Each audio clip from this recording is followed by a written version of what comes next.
Well, hello and welcome to the Informed Traveler Podcast, a weekly travel podcast where our goal is to help you become a more informed traveler.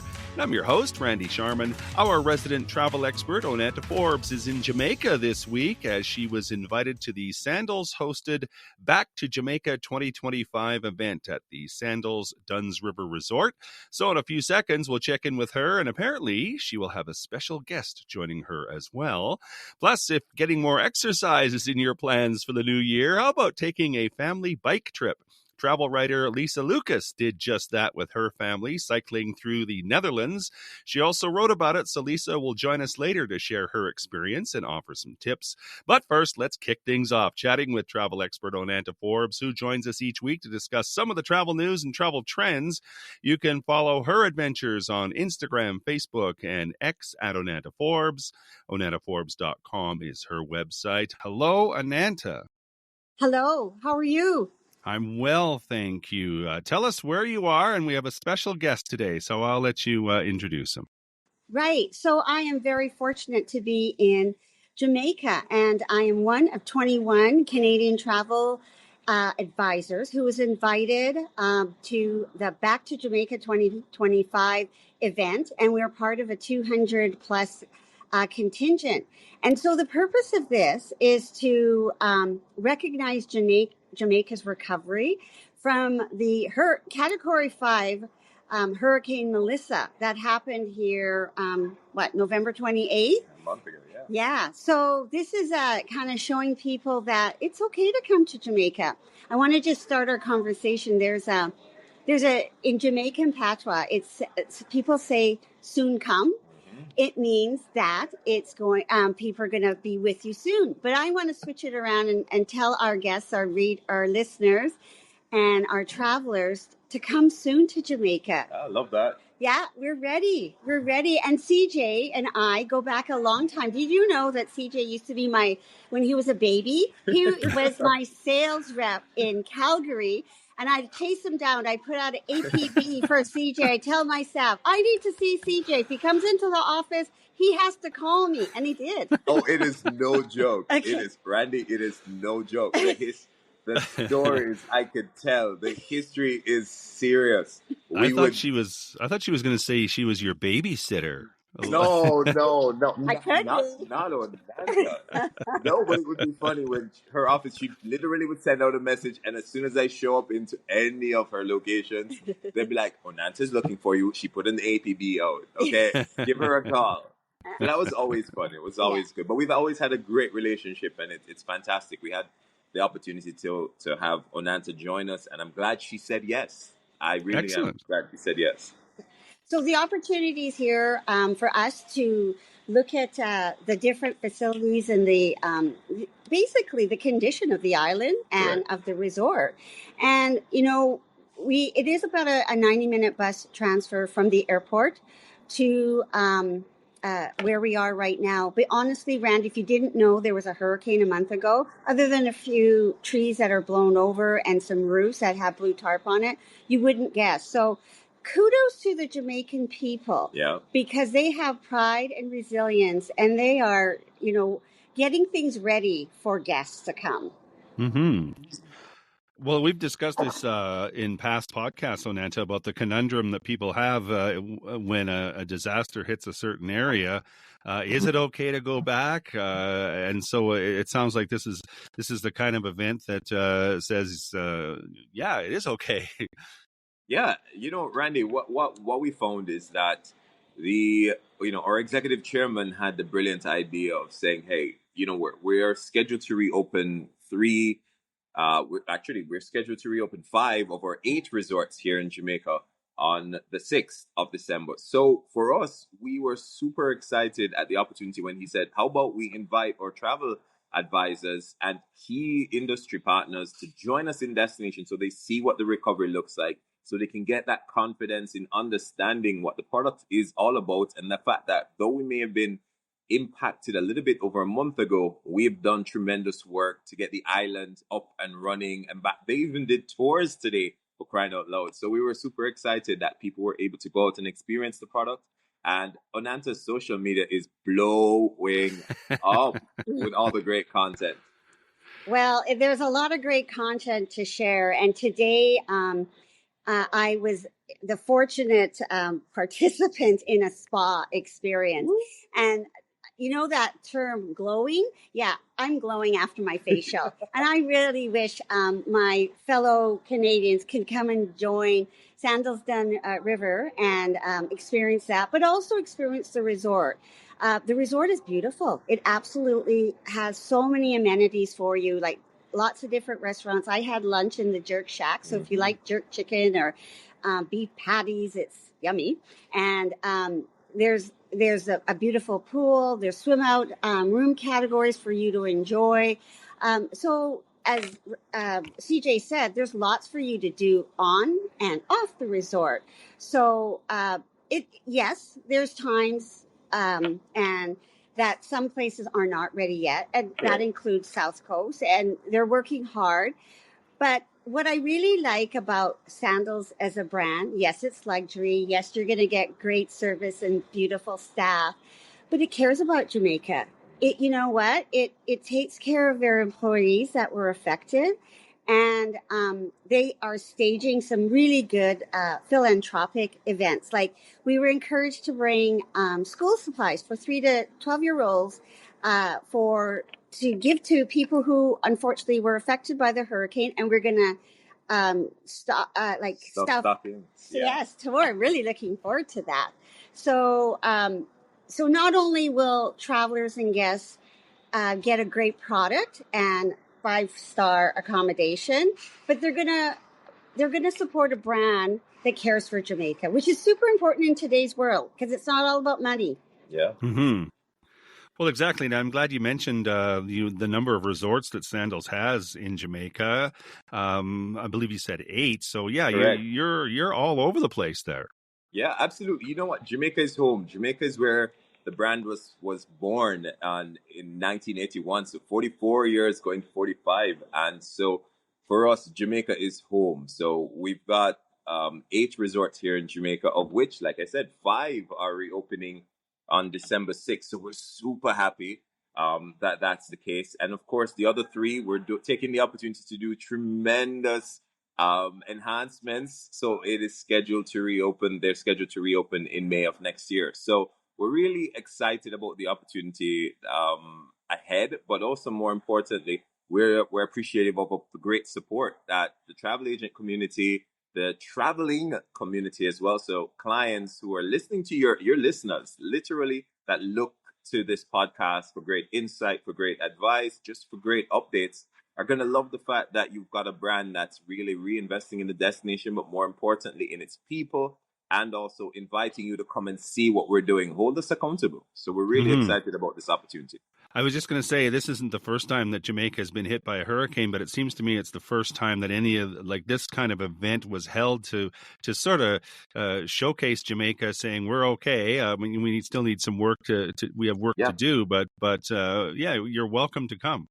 Yeah, you know what, Randy? What a Category 5 hurricane has never really hit Jamaica. As a matter of fact, a Category 5 hurricane, what is that? So, you know, the catastrophe of it all is incredible, you know, and there has been some significant impact to the island. But what it is, the country has taken it as an opportunity to reinvent, to reorganize, to take the opportunity to also take us into the next level of innovation for the island. So there's some great ideas. I'm not with the Jamaica Tourist Board, so I won't spill them. But there's some brilliant ideas that they're going to be using because, Onanta mentioned at the beginning that the Jamaican people are so resilient. And resilience is the word that we've been using. It's been 1 month since this hurricane. And in that 1 month, we have seen tremendous transformation as it relates to the hotel sector. The north coast of Jamaica is for the prime hotel sector of the island. It is also a driving force for the GDP of this country. And so with hospitality, one of the things that the Jamaican people know how to do is to welcome people home and to have them feel that warmth that the Jamaican people know and love, but also more importantly, to share that culture, the vibe that Jamaica brings to people, that once you touch it, once you go, you truly know what it's all about. And you could really sense that. So upon arrival, I don't know if every single staff member of Sandals Dunhill was singing "Welcome to Sandals" to all of us yesterday, but it was such a lovely treat to, arrive, and they're all singing and greeting us with gusto and warmth. And you talk to individuals in my day today, just exploring the property, and yes, they have been touched by a pretty massive event, but they're so happy to have us back and to encourage our guests and our the travelers, our listeners, to come back to Jamaica. Absolutely. So it's not just a marketing ploy; it's a true sense of Jamaican spirit, and that's what I would like to share with everybody. Is the people, the music, the food, you can connect. And if you've been here before, you're going to love it because you know what to expect. And if you are thinking of coming, please call me. Please call me. Please call Onanta. Yes. Randy, what's absolutely interesting is, I've interacted with a few clients who had stuff booked that felt guilty. Guilty was the word they used. That felt guilty about coming back to the island so quickly, not giving it an opportunity to explore more recovery and so forth. And I had to stop them in the middle of the tracks and say, thank you so much for the concern. But really and truly, if you'd like to participate in this effort, two things. You can participate with the foundation, with the Sandals Foundation, or you can literally travel. Because that's the best way you can do it. Because tourism is such a major industry for the people of Jamaica.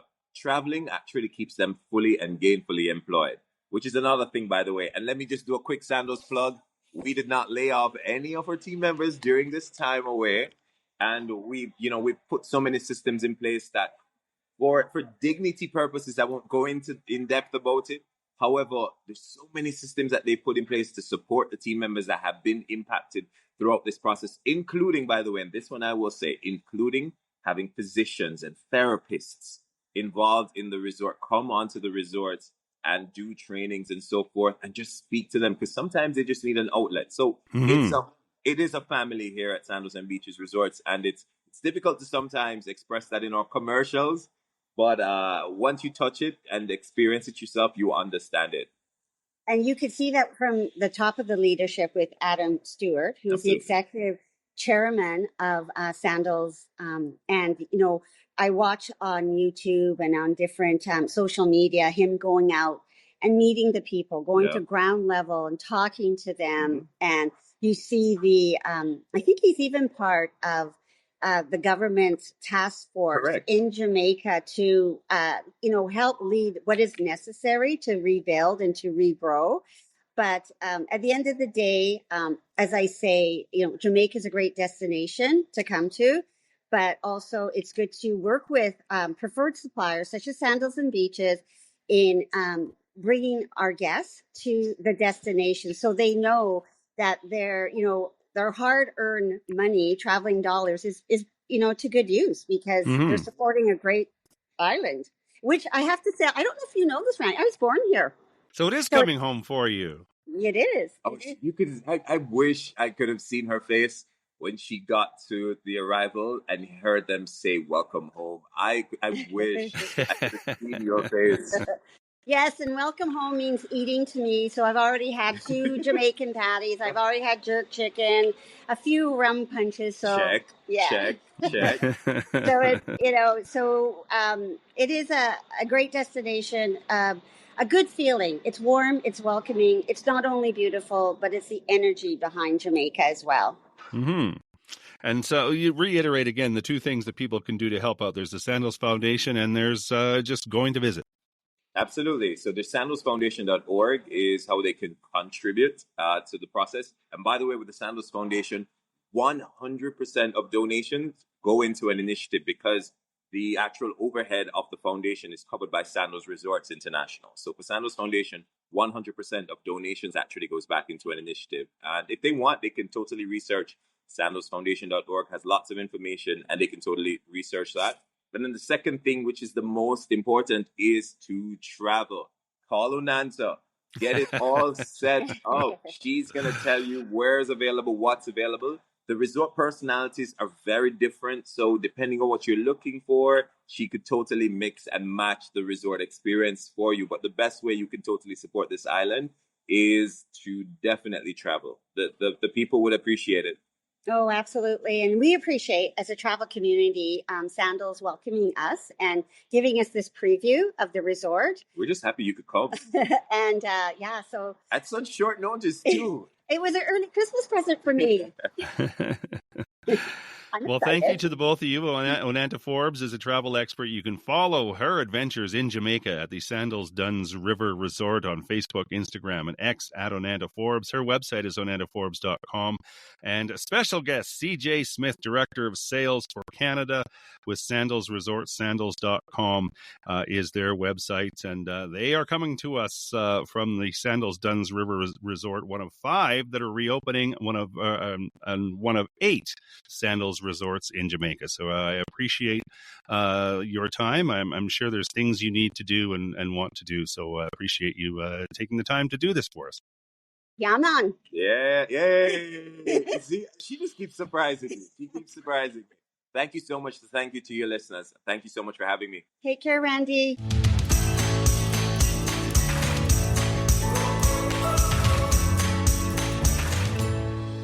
This is the Informed Traveler podcast. I'm Randy Sharman. Just want to remind you of our website, theinformedtraveler.org. That's where you can find our contact page if you have any questions or comments about the podcast. You can also email me too with any questions you might have or show segment ideas. My email address is randy@theinformedtraveler.org. You can check out our social media pages as well at facebook.com/informedtraveler, Instagram at Informed Traveler, or on X at Informed Traveler. That's where you'll find a number of videos and reels from our adventures throughout the year and audio clips from our past shows.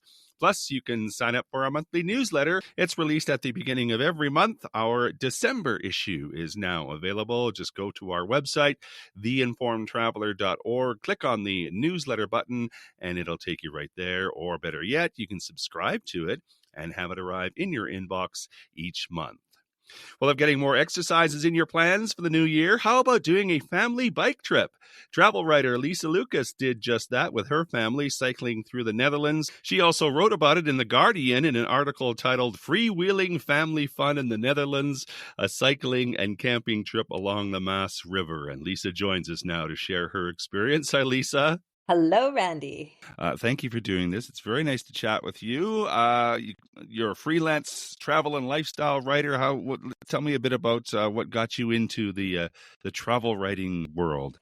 I have always been a passionate traveler, and I just, I'm so excited about always telling people, oh, you should go on this adventure, that adventure. And I started blogging a while ago, and then I just started pitching travel editors, and it became addictive.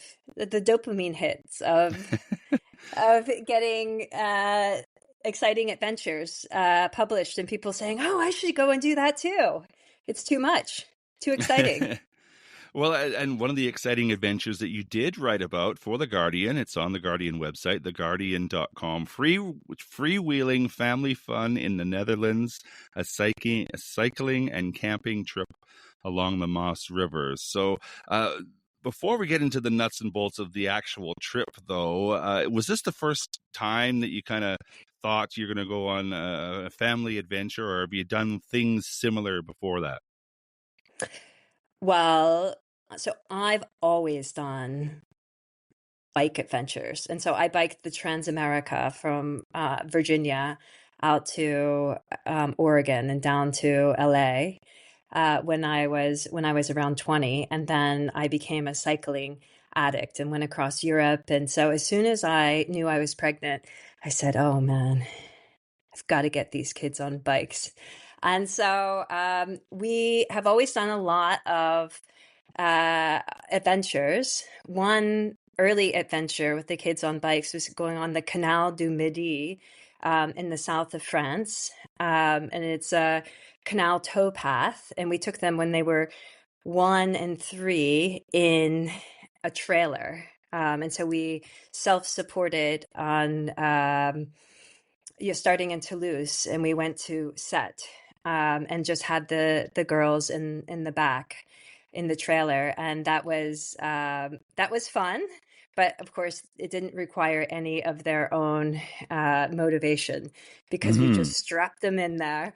And we've always done a lot of outdoor adventures. And actually, this adventure took place on a gap year, where we were traveling away from London, where we live, for a year, to Japan, New York, and the Netherlands.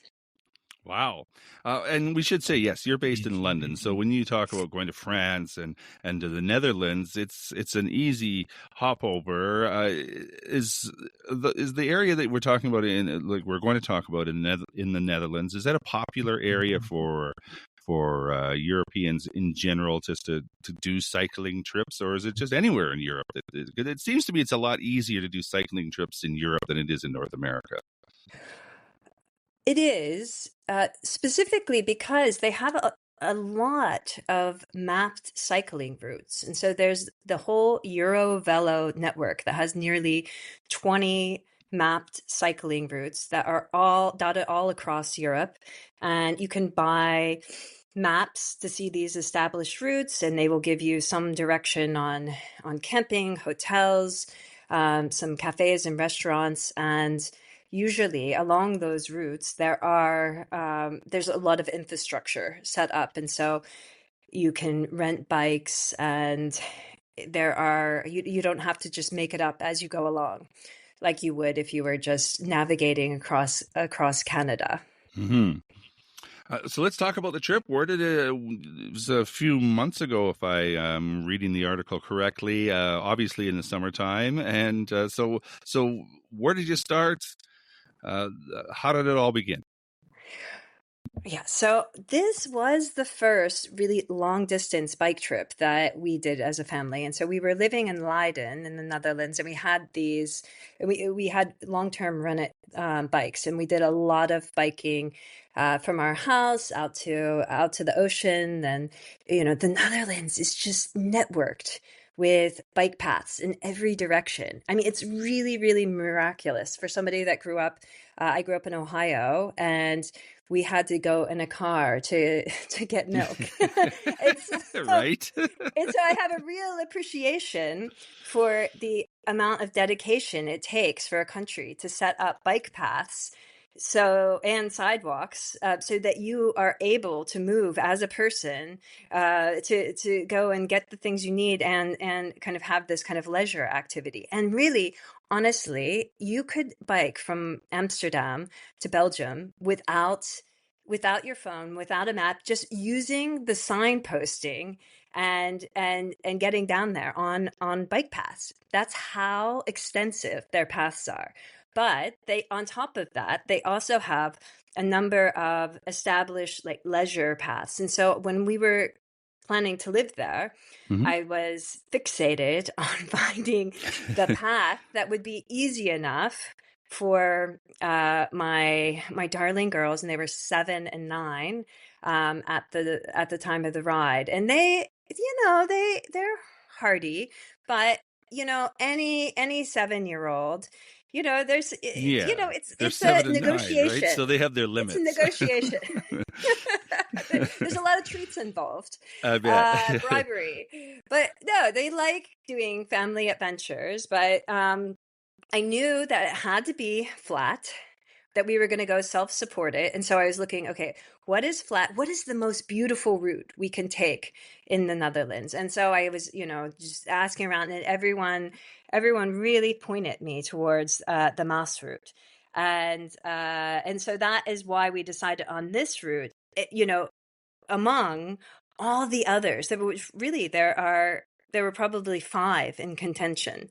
You can cycle right along the coast, all the way over to Germany. There are lots of options for, this low key family cycling, whether you want to go with kids or kind of older adults. So it can be multi-generational.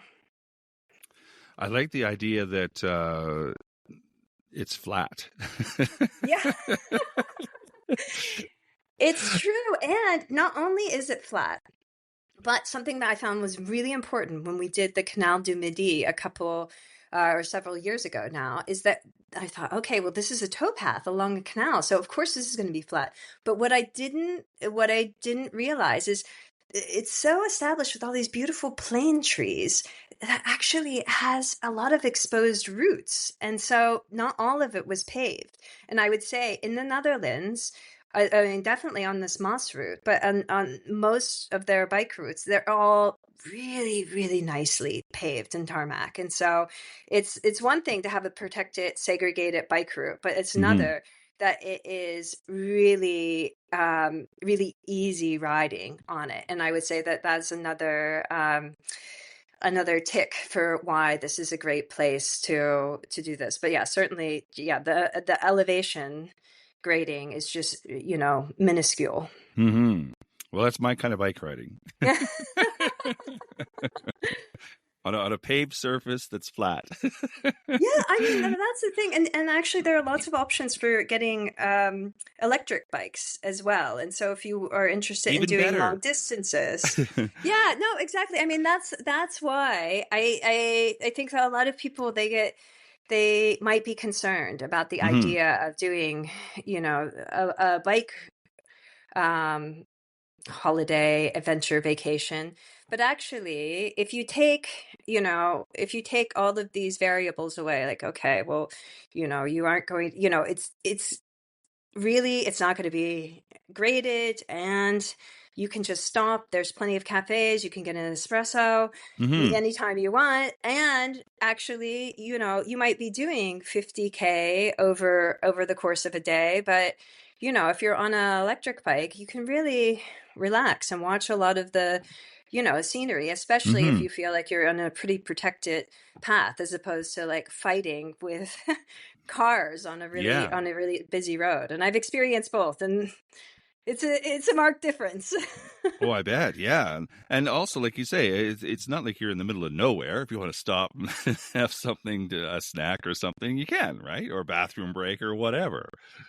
Absolutely. And that's why I really recommend exploring. Anyone that is kind of curious about the Netherlands, you might want to come and just, go see Amsterdam or Leiden, Delft, but actually consider doing it on bike, because I think you get much closer to like what's actually happening in the culture. And it's much easier. If you live in North America, you think, oh my goodness, this is a real, this is going to be a real endeavor. But I would say that you can, if you learn more about it, you can recalibrate to what it actually is, which is kind of, like an afternoon, easy ride with a nice little sandwich, and lots of people are having little, afternoon beer or something like that. So it's like fun and low key and mapped out, which is really, really important for a cycling route, because if you're with a family or it's multi-generational, you really don't want to be, messing around with like, did we take a wrong turn? Yeah. Exactly. Exactly. and having that hassle. And so if you take that variable away, and there's really like signposts everywhere you go, and you're also consulting, a map, then it's easy riding, and you can actually enjoy the scenery. And you camped, right? And but that's, you don't necessarily have to do that either, because again, you go back to your point, you're in the middle of nowhere. You can go to a point and stop at a hotel if you wanted to. But tell me about the camping experience now while you're doing your bike ride. Yeah, no, absolutely. There are options at every price point, whether you're camping or staying in like B&Bs or nice hotels. And they are, it's a dense country, and so it's clustered in all these little villages and cities that you're going through. But I love the camping. It's not everyone's cup of tea, and actually my husband is a bit of a reluctant camper, but he's learned over the years that there are benefits from camping, because, okay, this is what I will say, is that if you like an adventure, then if you just have your tents and your sleeping bags on the back of your bike, then you can feel like you're in this very protected, country where you're on this route that's all very established. And so you get to feel a little bit like, oh, well, we could go here, or we could, if we're really energetic, we can go, 20 more kilometers and end up over there. And, a lot of times things are very flexible, and you can just book in on the day, and it's relatively easy. I felt confident enough that with two little girls that we could just pave our own way, and we didn't pre-book any of the campsites. It was about trailblazing and having our own adventure. And so it was really okay. So let's see how this goes. If they are going to be strong enough, it depends on, is it raining? Is it going to be really too hot? How is everything going to sit on the day? And then as we get further into the afternoon, then we have to, settle on where we're going to go. And so I wouldn't say that it's just, you can, everywhere you look, it's easy. You have to look up and be like, okay, well, there's a campsite there, there's a campsite. But I will say that if you are a cyclist, a biker, or a walker, there are lots of people that are also walking with packs, all over Europe. There are all these footpaths, public paths through even private land. And so I would say that there's these hiker-biker areas, and you can't depend on every campsite having them, but a lot of times they're incredibly flexible. If you just turn up on a bike with your own tent, then, they say, oh yeah, give us, they would say, 25 euros, and then you can all just pitch your tent and sleep there for the night, and then get up the next morning and continue on. And so they are used to seeing enough self-supported cyclists and hikers that there is a little bit of flexibility. Oh, cool. Now, what about food? Did you take food with you, or were you planning on doing your own meals? I mean, now you're really getting into packing a lot of stuff, aren't you? Well, yeah. So I'm a minimalist. I always think, okay, less is more. The thing is that on longer bike rides that I've taken, especially across the U.S., I definitely had a stove, and I was, cooking every night, and that was part of the ritual.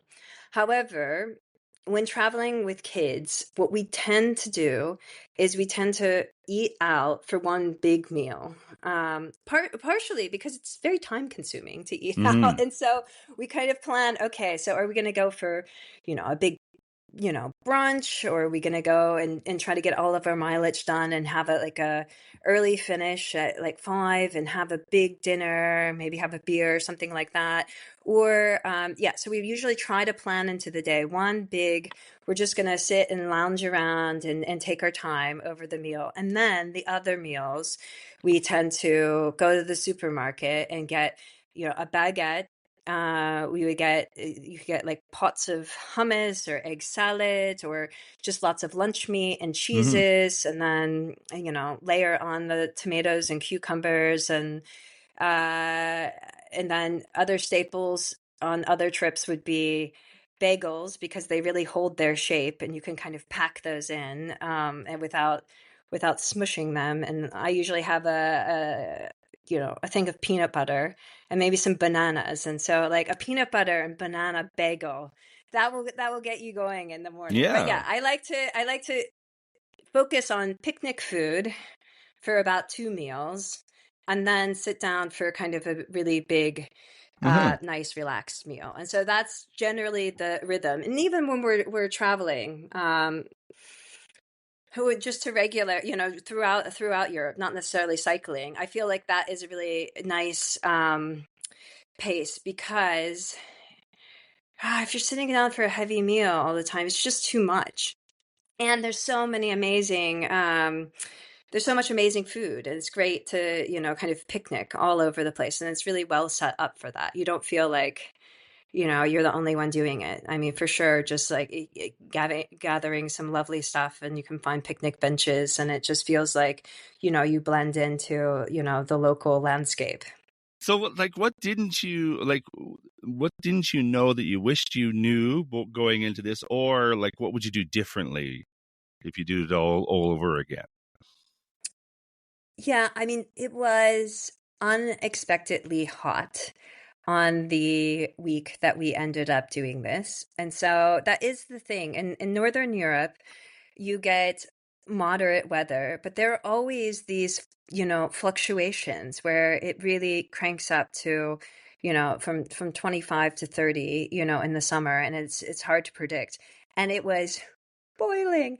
And so I think if I had known that, I would have focused much more on seeking out places that had swimming pools, because Mm. you really need a carrot for kids when the cycling gets monotonous, or they get very hot. You can hydrate, you can say, oh, let's have a gelato, let's have a popsicle, but at some point you really have to dial it up and have something better.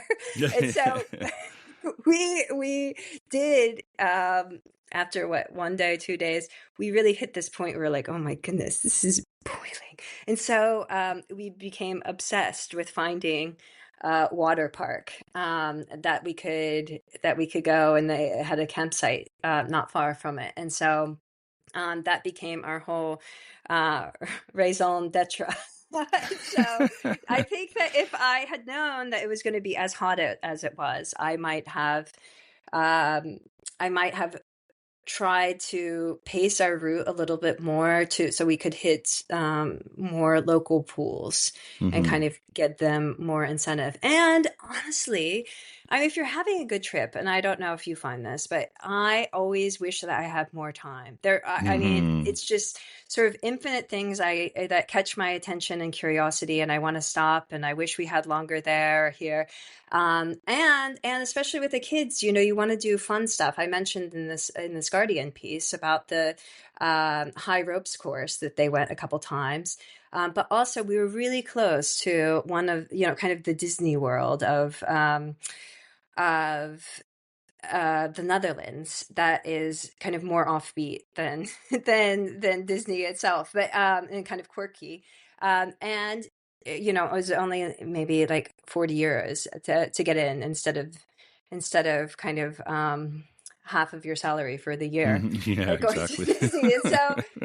So we could have popped in for and gone for just a day to one of these things if we had a little bit more time. And so I think I would have planned in, a little bit more days, so we could have just detoured and just said, oh yeah, we're just going to go to this theme park for the day and let them feel totally carefree. I mean, I think that it's a delicate balance, when you're traveling with a family, to say, okay, this is what we all want to do, and this is our schedule, and having the parents lead and just say, well, this is what we're doing. And also making concessions and making sure that, the kids, have, are genuinely having fun. And so, Yeah, exactly. Yeah. And You so want even them to if have you're a not happy memory instead of saying, remember that time that mom and dad took us on that god awful bike trip? they dragged us across the Netherlands. Exactly. And so I think that for us, even though I'm not a huge theme park fan myself, although they've grown on me, I think that, I can do that. If my kids are biking across the country, I can be like, yeah, and I'm just going to go on this roller coaster with you, and we're just going to be like ridiculous for a day, and just like totally lean into it and enjoy it. And so I think making sure that you're not so militant about like the mileage that you lose sight of what you your don't want to be priority like actually a is. drill sergeant or something. Yes. And I think it can become a little bit like that. And I know on other bike trips, with other adults, you can, there is some camaraderie in the pain. If you're climbing a mountain, like I climbed Kilimanjaro once, and, there is this element of like, oh, 2 more miles, we can do this. And, and you kind of enjoy collectively that pain, but you can't do that, with kids. And so you have to, you have to really take a different tact. And I think that that is something that is important for like cyclists, like people that are really interested in doing this kind of bike trip. When they set out to do it and they look at the mileage, don't plan it for what you think you could do and just Yeah. dial it down 3/4. It really has to be a living, breathing project. And what was important to me, and what I think people should really consider whenever they're doing some sort of adventure like this, especially with kids, is you sort of set your intention.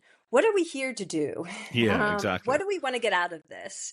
And for this trip, it was really, we want to feel like a team, and we want to feel a little bit of like, yeah, we can keep going, we can do it. And we also just want to feel totally, we want to celebrate the success after that happens. And then we also want to feel like, yeah, we're just, we're having totally unstructured time to have fun. And so thinking about how you like really feel like a team and work, celebrate, and have fun, as a team, I think is crucial. I think so too. And I think too, like you only have a small window of opportunity, right? You said your girls were 7 and 9, but when they get into be teenagers, they don't want to be doing this. And when they're a little bit younger, it's a lot harder to do. So there is that small window of opportunity, don't you think? Absolutely. And I do think that we are in the golden years right now. I think 5 to 12. And I think sometimes people don't realize that until after it's over, is they haven't gone through, they're not at adolescence yet. They still want to hang out with you. And they're big enough that they can, walk, relatively long distances and kind of, go around the city or do a small bike ride. And so it really is, I think, the golden time of having a family where, you build your memories. And that's why kids come back when they're adults. They come back because of these traditions and these things that you set up when they were small. And so I would say that, going on something like this or climbing a mountain together, it's not just, going on a vacation. Like this is the kind of experience that you have together that really kids look back on, and they feel bound to you in a different way than if you are just sitting on the beach together, which I also like doing. Yes, you can have the balance. People can read about freewheeling family fun in the Netherlands, a cycling and camping trip along the Maas River on The Guardian, theguardian.com. The author is Lisa Lucas, freelance travel and lifestyle writer, and her website, thedistancetotravel.com. But it was a lot of fun chatting with you, Lisa. I really do appreciate it. Thank you so much, Randy. Fantastic to chat to you. And that is our show for this week. If you have comments or questions, we'd love to hear from you. If you have a show idea, send that along as well. My email is randy@theinformedtraveler.org. And if you like what you heard, tell a friend. You can check out our website too at theinformedtraveler.org. In the meantime, thanks for listening, travel safe, and be an informed traveler.